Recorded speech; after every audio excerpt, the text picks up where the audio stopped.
stars were quiet, as they had been for thousands of years. On the edge of Sector 19A, a small alien probe floated through deep space. It was old, slow, and mostly forgotten. Built by the Thalrex Dominion, it was part of an ancient system, scanning for signs of intelligent life. For centuries, it had found nothing, just rocks, dust, and dead planets. Then something strange happened. The probe stopped drifting. Its sensors lit up, signal sharp, clear, and unnatural reached. It from a small blue planet nearby Earth, but this signal was not normal. It was not a modern radio wave, not music or TV, and not human speech. It was older. Much older. It came from under the ice in Antarctica, deep, hidden, and the strangest part, it was speaking in an alien language, the language of the ancients. The probe did what it was programmed to do. It sent the data back to the Galactic Council in the high spire of Thalrex Prime. Counselor Vidros tapped his claws on the metal table. Around him sat 11 other counselors from different alien races, their glowing eyes watching the hologram in front of them. This signal. It's impossible, Vidros said, his voice calm but cold. It predates human civilization by at least 100,000 years. Ridiculous, barked a sharp-toothed reptilian named Karask. The humans are barely crawling out of their gravity well. Ash! Primitive monkeys. But the language, whispered Counselor Ally, an insectoid scholar, only one race ever used this pattern. The Builders. And they vanished before our species even evolved. Silence fell over the room. Finally, Counselor Toffin, the oldest among them, spoke. Send a science vessel. Quietly. Observe. If it's just a fluke. Move on. If it's something more. He didn't finish the sentence. The science ship Varelian was sleek, silent, and fully automated. It entered Earth's orbit in a cloak of darkness. Human satellites didn't detect it. Human eyes never saw it. The ship launched 3 survey drones, down to Antarctica. They pierced the ice with sonic beams, scanning the source of the signal. For 2 hours, everything went well. Then, the feed went dark, not interrupted, not jammed, just gone. The entire ship Varelian disappeared from the galactic network. No escape signals, no emergency beacons, no trace. One moment it existed, the next it didn't. Back at the council, panic started to creep in. They are supposed to be harmless. Karask shouted.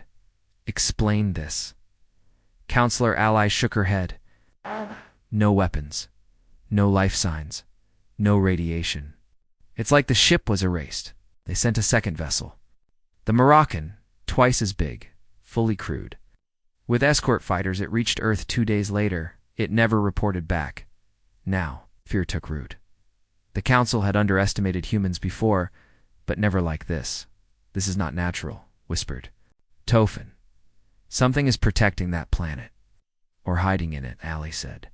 They opened ancient archives searching for clues. And there, buried under encryption and red warnings, they found it. A redacted report. One sentence stood out. Do not provoke the seeded world. What is the seeded world? Vidros asked. Nobody answered. Meanwhile, on Earth, something had awakened. Thousands of miles beneath the South Pole. A machine stirred. It was massive, bigger than any Earth city and old beyond imagining. It had not been built by modern humans. In fact, modern humans didn't even know it existed. The machine's core glowed red. Its systems came online one by one. Security. AI-active. Defense grid online. External scans. Hostile presences detected. Protocol 9A. Initiated, and in a cold metal chamber. Buried beneath the ice, something began to rise from a sarcophagus. Figure. Human in shape, but wrapped in armor of silver and blue, covered in glowing symbols. It opened its eyes and whispered, "They've come again." Back in orbit, fragments of the Moroccan began drifting into the void, burned, warped. Some pieces had been cut cleanly as if by blades of energy. The Council received the fragments as a message, and with them, A transmission, a human voice. But it wasn't speaking any Earth language. It was speaking the same ancient tongue the probe had detected. The language of the builders, it said. We told you once, do not return. This world is guarded, then silence. The council was now in crisis.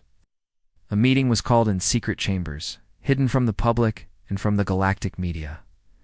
If humans are using builder tech, they could destroy us all, Vidros said. They shouldn't have access, said Karask. They shouldn't even understand it. Toffin stood. His voice was low and tired. Maybe they were never what we thought. Everyone turned to him. Looked around the room. Maybe humans weren't the test subject, he said. Maybe they were the test.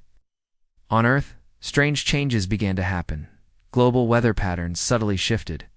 Satellites picked up unknown signals moving under the oceans. Seismic activity increased in very specific, unnatural patterns, perfect geometric formations in the crust. Humans noticed but had no idea what it meant, except for one. Dr. Lena Asher, an astrophysicist working in Alaska, was one of the first to detect the alien energy pulse. But what scared her most was not the signal itself. It was the response. Because something on Earth answered back. It used the same frequency, and it called her name. One night, Lena stood on the icy shore, staring up at the sky. Her laptop was buzzing beside her, displaying waveforms she couldn't understand. Then, the sky flashed. For a second, she saw dozens of massive shapes floating above the clouds. Not ships, not creatures, structures, and then they vanished. She fell. To her knees, breathing hard, her voice cracked. They're not coming, she whispered. They're already here. Far above, hidden, just beyond human sensors, dozens of human satellites, secret, ancient, self-repairing, came online, each one powered by dark energy, each one older than the oldest human civilizations, each one marked with the same message, Project Obsidian, in sleep we wait. And then, one final transmission was sent directly to the Galactic Council. A voice, clear and human, but filled with rage and power, spoke. You came to study ants, but you walked into a lion's den. Do not return. The alien scout ship Arcus 9 drifted quietly above Earth's moon, scanning the dark side. Inside the ship, Captain Neural stared at his screen. His long fingers hovered over the control panel. Crew was silent. We're receiving a weak distress signal, the pilot said, voice tight. It's not from us. Play it, Neural ordered. A voice came through, old, human, tired, and terrified. They're not gone. Don't they never left.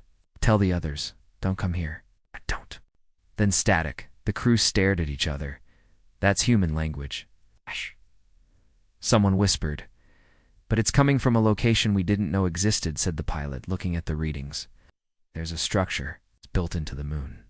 Rock. Prepare a landing team, Captain Neural said. We go down. No one noticed the blinking red light in the corner of the screen. A warning. Unauthorized entry detected, but by then, it was already too late. The Arcus 9 landed in a deep crater on the far side of the Moonan area, untouched by any known alien or human exploration. Under the dust and rocks, they found something impossible. A giant hatch, over 300 meters wide, made of black alloy. There was no entrance code. But when one of the crew members approached, the hatch opened by itself. A long, echoing tunnel stretched downward into darkness. Captain Neural and his team stepped inside. They expected silence instead. The walls began to whisper, not out loud, but inside their minds. Alien minds, used to logic and reason, suddenly filled with strange thoughts, memories that were not theirs, images of Earth, ... In flames, humans in armor, standing over broken alien cities, a galaxy burning. Neural forced himself forward. Stay sharp, keep recording. They moved through corridors filled with strange machinery, machines that looked human in design, but too advanced, too perfect. Then they found the control room, and in the center, a human skeleton, still in a sealed suit next to it, a console blinking with power. No life signs, the medic said. He's been dead a long time. But the console lit up. It spoke. Authorization accepted. Welcome back, Commander Renvale. The crew froze. This human. He was in command here? Asked one officer. Of what? Neural asked. The room answered. The walls lit up with holograms. A map of the solar system dotted with red markers, each one a weapon platform, some in orbit, some hidden on Earth, some even beneath alien space lanes.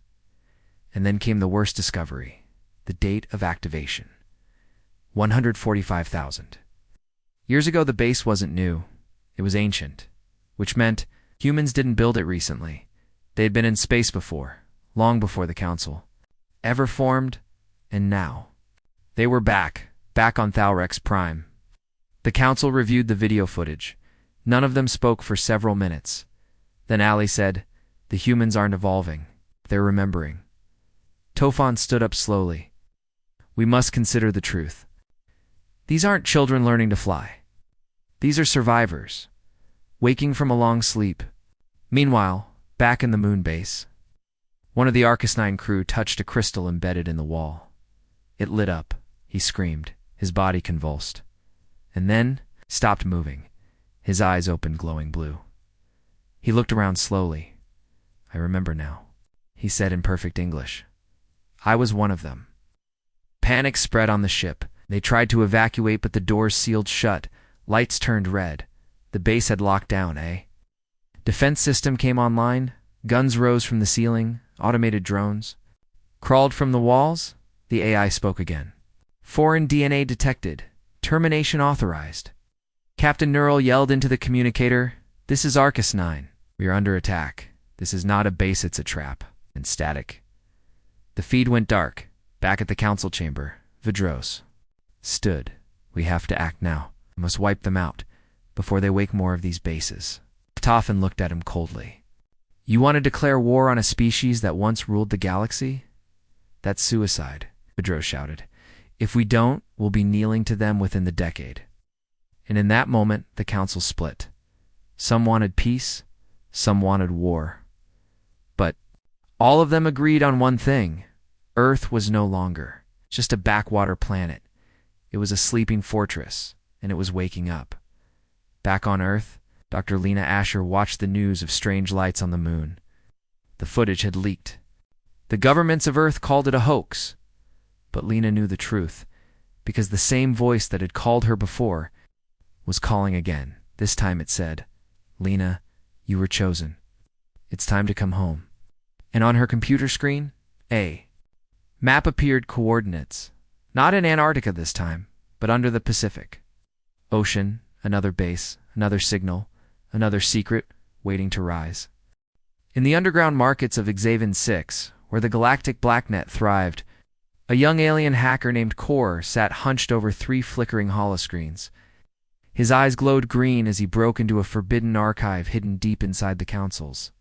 Central databank security alarms buzzed in red around the firewall.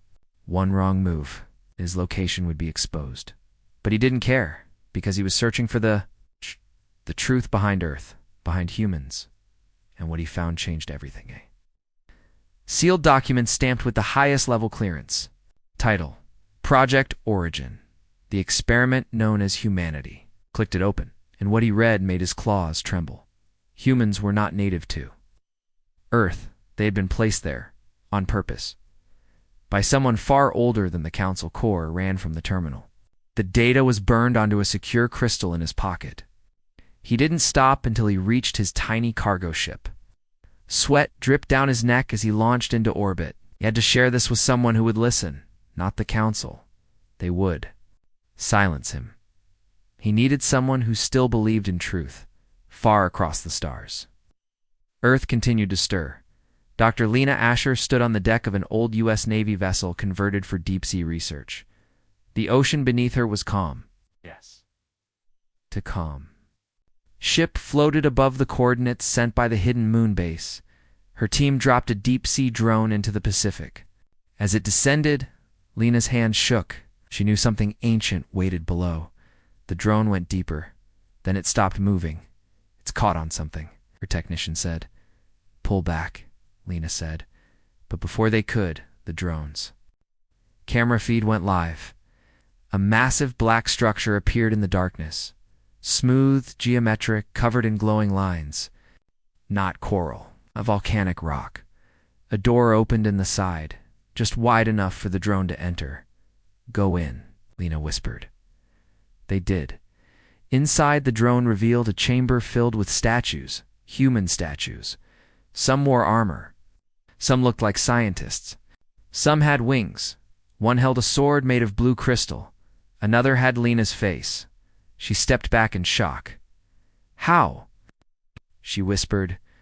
Kor's ship finally reached the orbiting rebel station Nocturne's edge. It wasn't. Part of the council. That's why he came. He met with Commander Varen, a war-scarred alien who once led a rebellion against the council's rule. I found something, Kor said, handing over the data crystal. It's about Earth. Varen viewed the file. His eyes widened. Humans were never just animals. He showed Kor an old legend passed down by rebel species, a myth about the seeded ones. A race created by the builders to act as judges, soldiers, and guardians of balance in the galaxy. But something went wrong. The builders disappeared, and the seeded ones, humans, were scattered, hidden, sealed. Away, Varen stared at the screen. They were meant to sleep until the galaxy needed them again. He looked at Kor, I think. It's time. Back on Earth, Lena dove with her team in a submersible. She had to see the undersea base with her own eyes. As they entered the glowing doorway, the walls lit up with blue runes. The water didn't rush in. It was as if the base rejected the ocean inside. They found air and a message written on the wall. To the child of the last commander, welcome home. Lena stared at it, her mouth dry. Her father had disappeared decades ago on a secret naval mission. Now, she knew why. He wasn't lost. He was part of something much bigger, eh? A chair rose from the center of the room. She sat down, the base accepted her and unlocked its memory core. Holograms filled the chamber. Lena saw images of humans building cities in the stars. Long before Earth's first pyramids, she saw ancient wars, massive starships, entire fleets. Then she saw betrayal. The builders, once allies, began to fear what humanity had become. Too strong, too unpredictable. So they shut them down, scattered their colonies and sealed their memories. Earth became a prison. But now, the locks were breaking. The seeded ones were waking. On the other side of the galaxy, the council debated their next move. The humans are waking old bases, Vidros said. They're unlocking lost knowledge. Karask slammed a clawed fist. On the table, we must strike now. Full extermination, I said. They are not the same humans we mocked. They are something older, stronger. If we attack, we may start the war the builders feared. Toffin stood. His voice was calm, but filled with warning. We tried to erase them once, and they survived. If we try again, we may not survive. Karask had already sent a kill team, a small fleet of assassins. Target, Earth. Mission, destroy Lena Asher. Lena stood in the undersea base, watching the holograms fade. Then alarms blared. Something was approaching Earth, fast. The base AI spoke.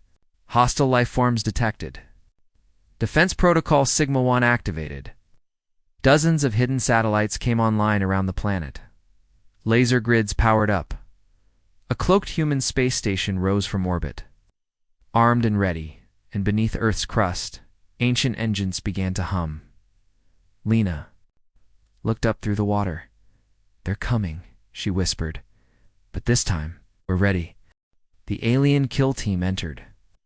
Earth's orbit quietly. 12 stealth ships, black as space, armed with quantum warheads, and disruptor mines designed to erase all life without damaging the planet. Inside the lead ship, Commander Salk checked the human satellite map. They don't even know we're here, he muttered. Pathetic apes.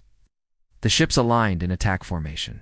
Then the stars flickered, and a strange distortion spread across space. A voice echoed inside their ships.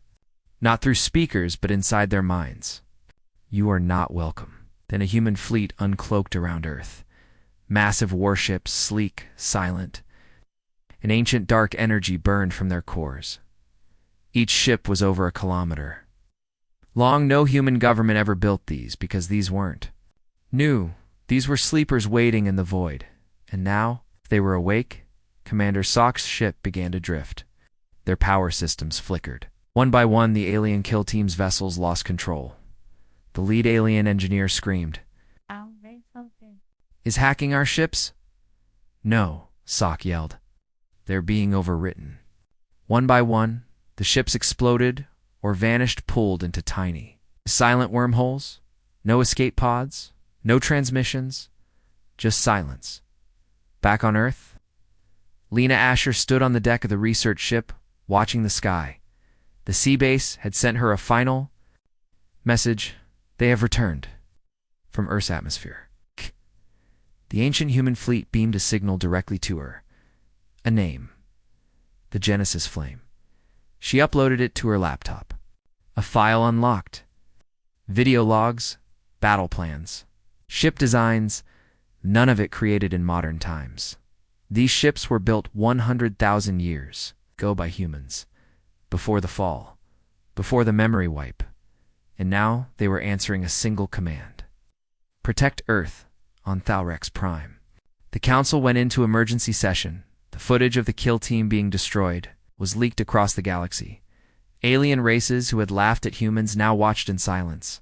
One of the smaller species, the Nokari, whispered to their ambassador, "Perhaps they are not what we thought." Counselor Karask paced like a caged beast. "We have to respond. Earth must be destroyed before the fleet grows."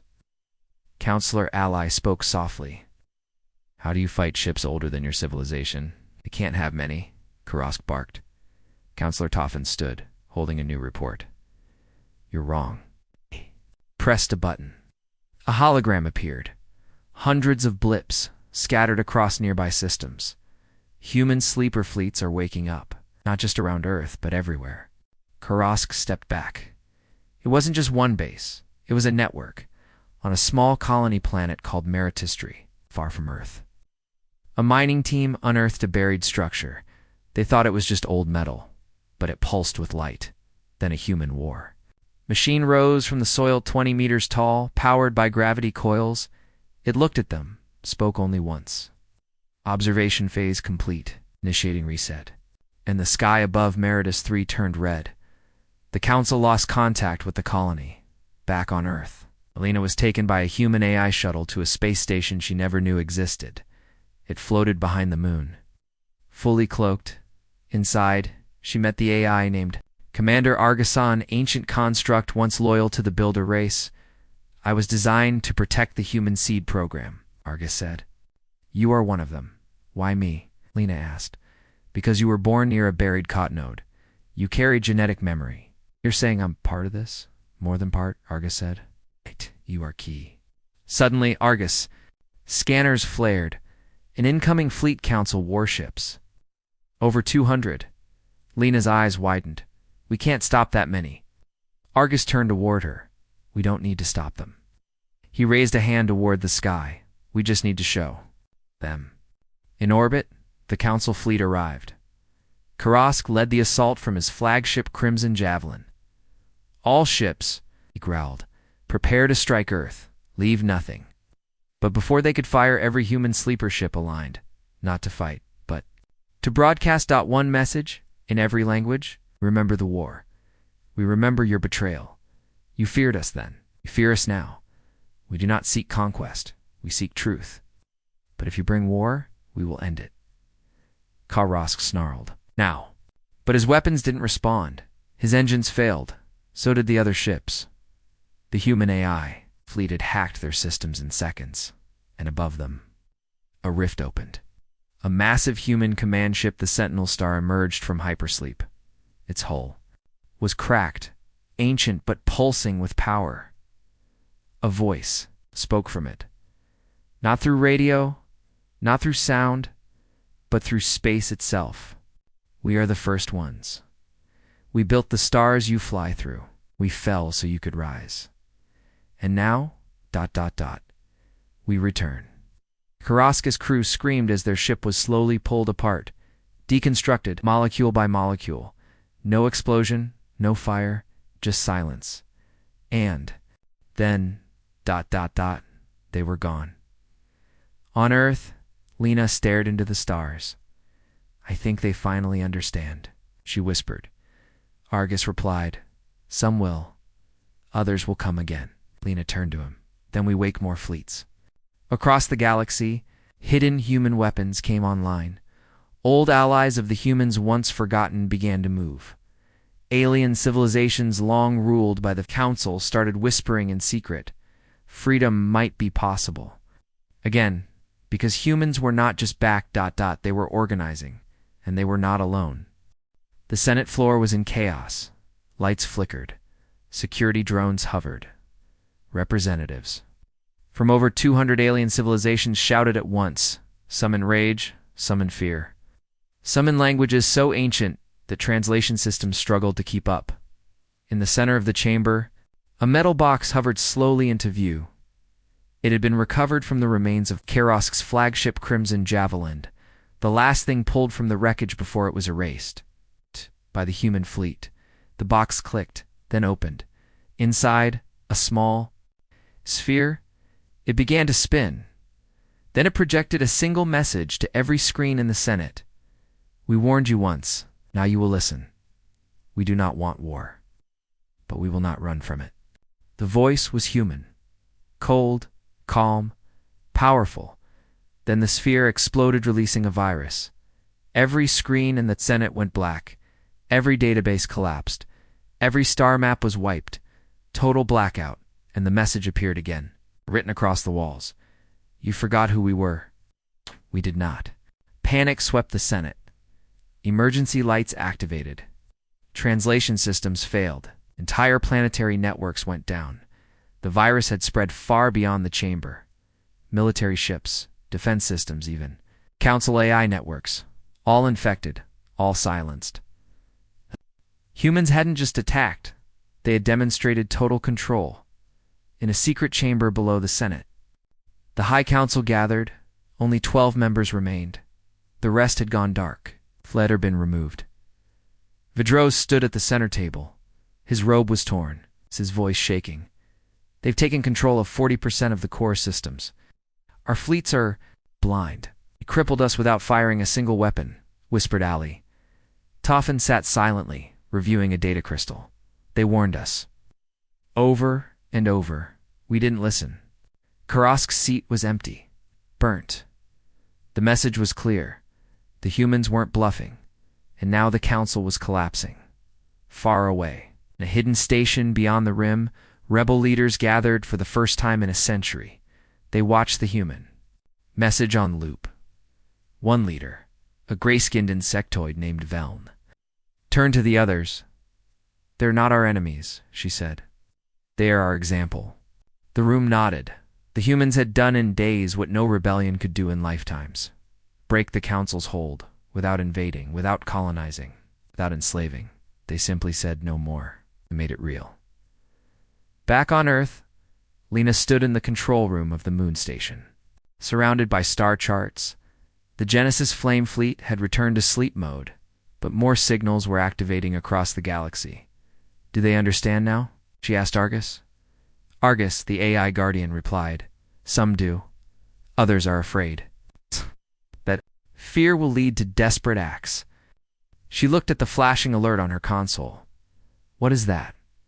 "A probe," Argus said. "From the Senate, unarmed, carrying a message from the Council?" "No," Argus said, pausing. "It's from one of their enemies." The probe landed in Antarctica. A single device unfolded a projection crystal.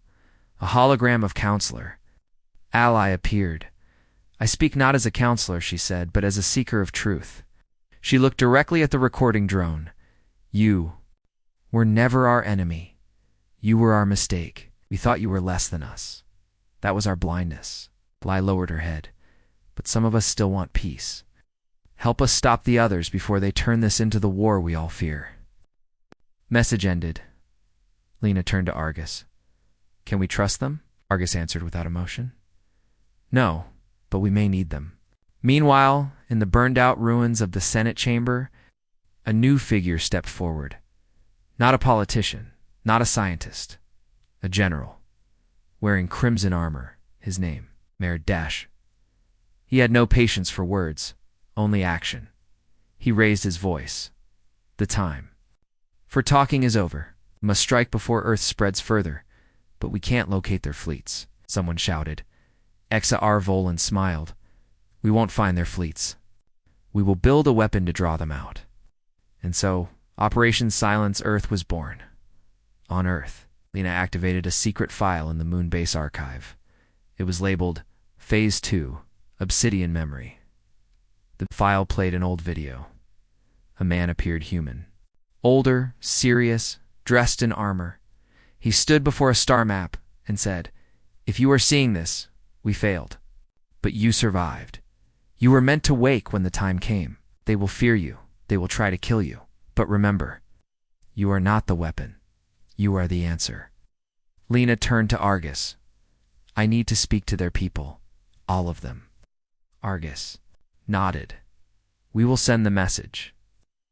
Later that day, thousands of alien species across the galaxy received a strange broadcast, not from the Council, not from rebels, but from Earth. From Lena Asher. She stood before the stars and spoke, simply, we don't want to rule. We don't want to destroy, but we will never bow again. Join us if you want peace, or stand against us, and face what your leaders fear most, a free galaxy. The screen faded, and in the dark corners of the galaxy, people began to whisper a name. The Earth Accord. Back at the Council, General Sharvolan received a new report. Humans were building something near Jupiter, something massive, bigger than any ship, a station, a weapon. No one knew. HFY Volan smiled darkly. Good, he said. Let them build. Will. Bury it. He opened a secret chamber. Inside, a forbidden builder relic, a super weapon, one the Council had hidden for centuries, and now he would use it. To burn Earth from the stars. Above the quiet surface of Jupiter, deep in the shadow of its largest moon, a fleet of alien warships, uncloaked, silent, black, and without insignia, no lights, no communication, no beacons, just darkness. This wasn't a standard fleet. It was a kill squad assembled in secret by General Sharvolan himself. 15 warships, 30 stealth drones, and one ancient super weapon. The Null Star Builder relic designed to erase all quantum activity within a solar system. No light, no sound, no life. The mission was simple. Silence, Earth. What they didn't know was, Earth had already seen them coming. In Earth orbit, hidden just outside human satellites, the station known as Obsidian Halo spun silently. It was cloaked, old, and fully automated, built by the first humans more than 100,000 years ago. Inside, AI sentinels scanned the edges of the system. When the alien kill fleet appeared behind Europa, Obsidian Halo didn't activate weapons. It activated a protocol, codename Scorchnet. 12 signals burst from under Earth's oceans, mountains, and deserts. Each one triggered a cloaked defense array older than the Council itself. Massive stealth cannons uncurled from the ground. Gravity. Disruptors aligned over polar regions.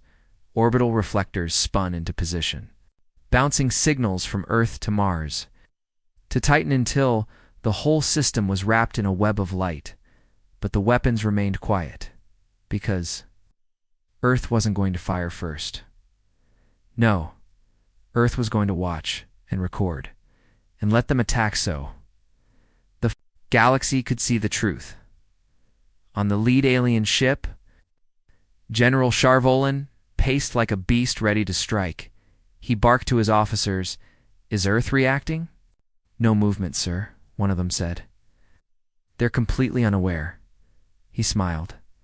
Then it's time. He walked to the control panel and placed his hand on the builder relic. Ah! No. Star. It pulsed red. He pressed the activation rune. A countdown began. 300 seconds. When it reached 0, Earth's entire system would fall silent forever. Shervolin turned to the camera. Send one last message. Back on Earth, Lena stood inside Obsidian Halo. Her eyes locked on a screen showing the fleet above Jupiter.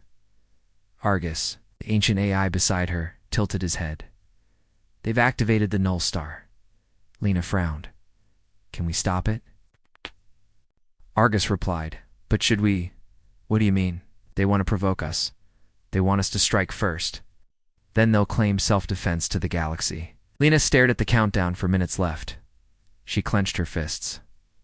If we don't fire, Argus smiled, then we show them something they've never seen. At the same moment, hidden deep inside the core of Mars, another AI woke up. Its name was Chi-7. It was older than Obsidian Halo, older than the Council. Its job is to preserve the seeded worlds. It sent a signal to Earth, then to the moon then. It reached Titan, Saturn's largest moon.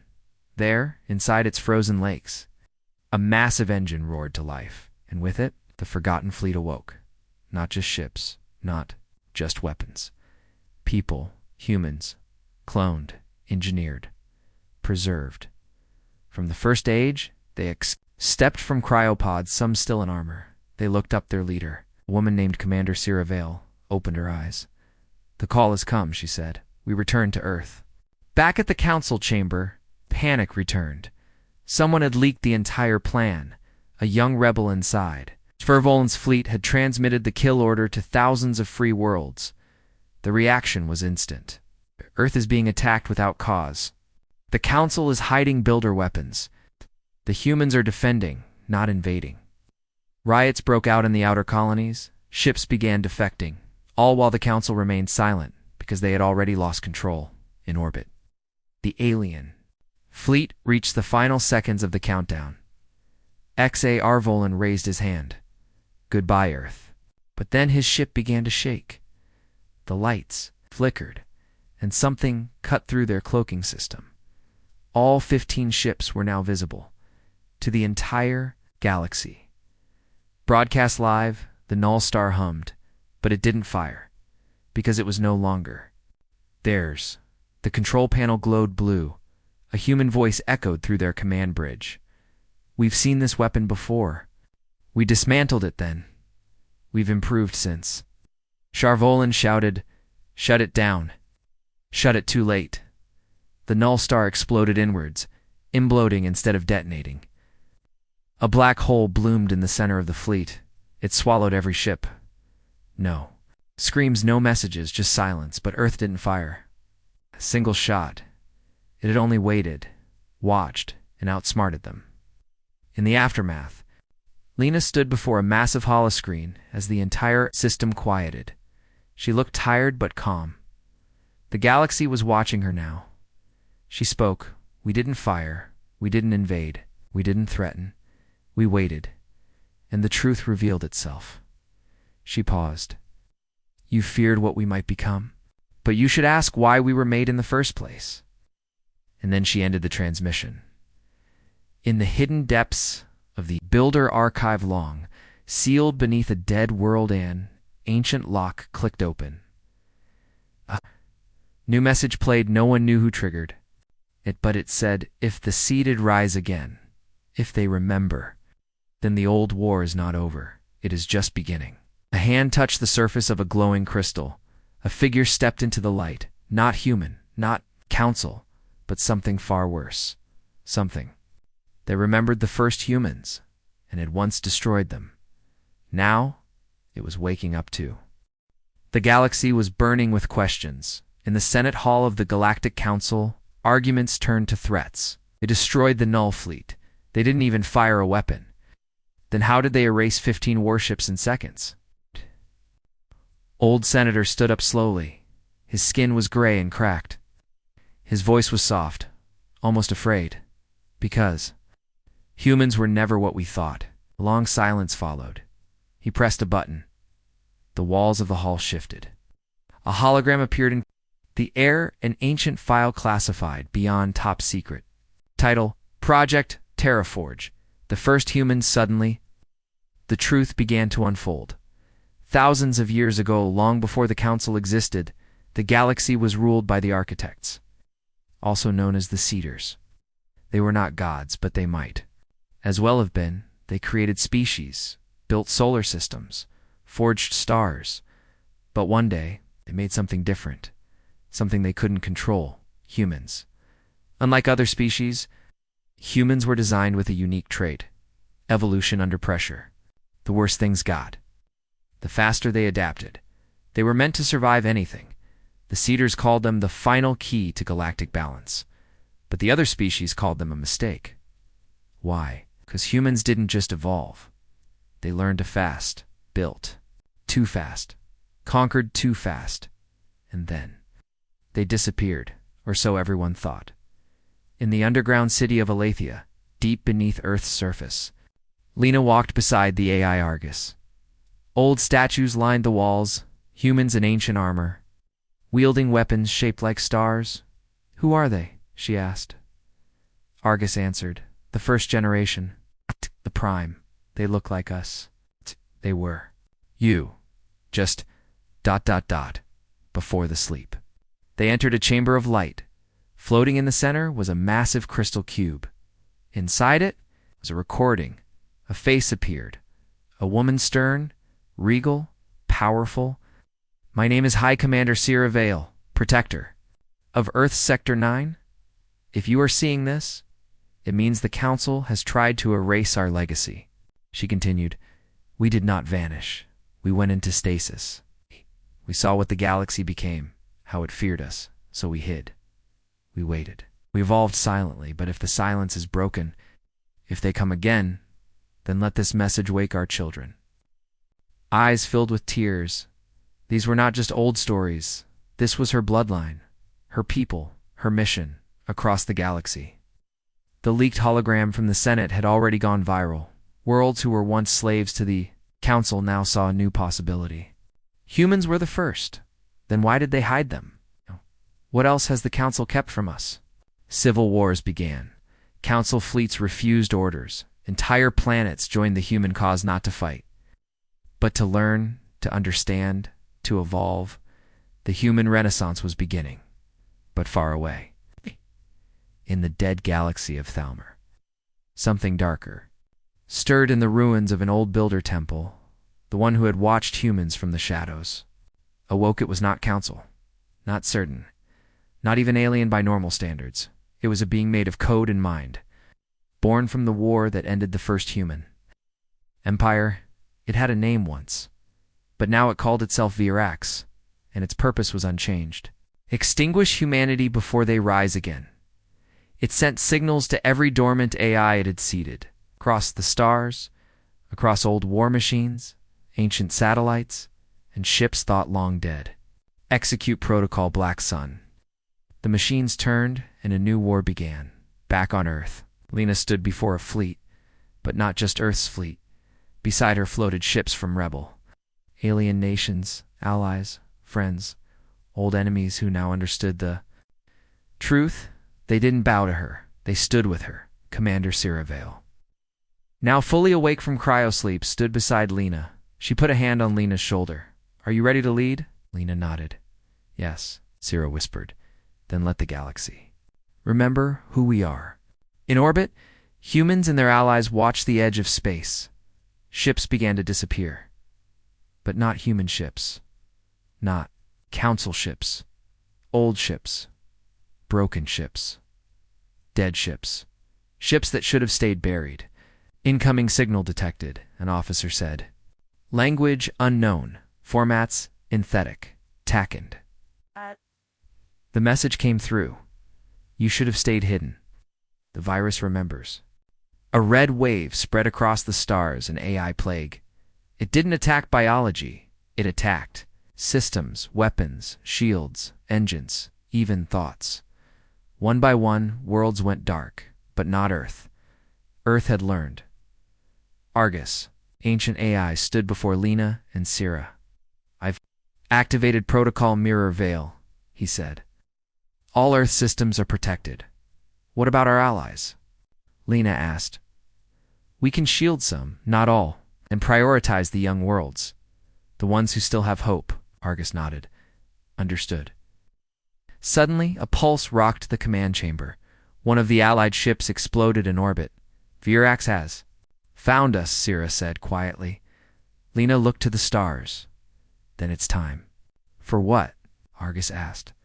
Lena turned, her voice steady, to wake up the rest of humanity. 8 deep under Antarctica, a door opened inside.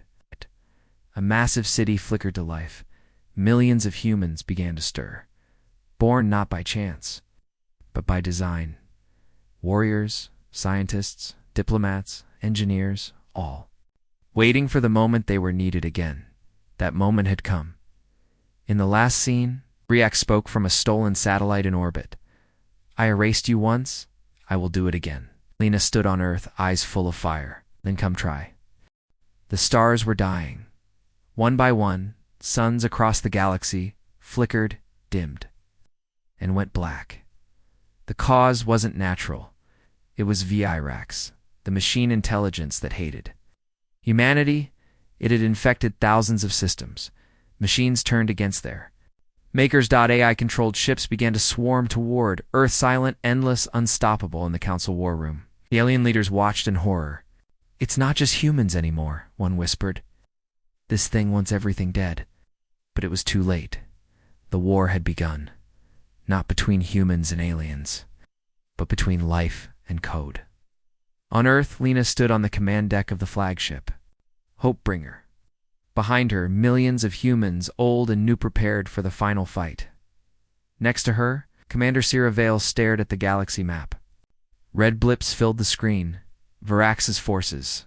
They outnumber us 1,000 to 1, she said. Lena nodded. That's fine. We only need one chance. From behind them, Argus, the ancient AI, spoke. Initiating protocol Starfire. Suddenly, massive Earth ships uncloaked around the solar system. Not from this century. Not even from this galaxy.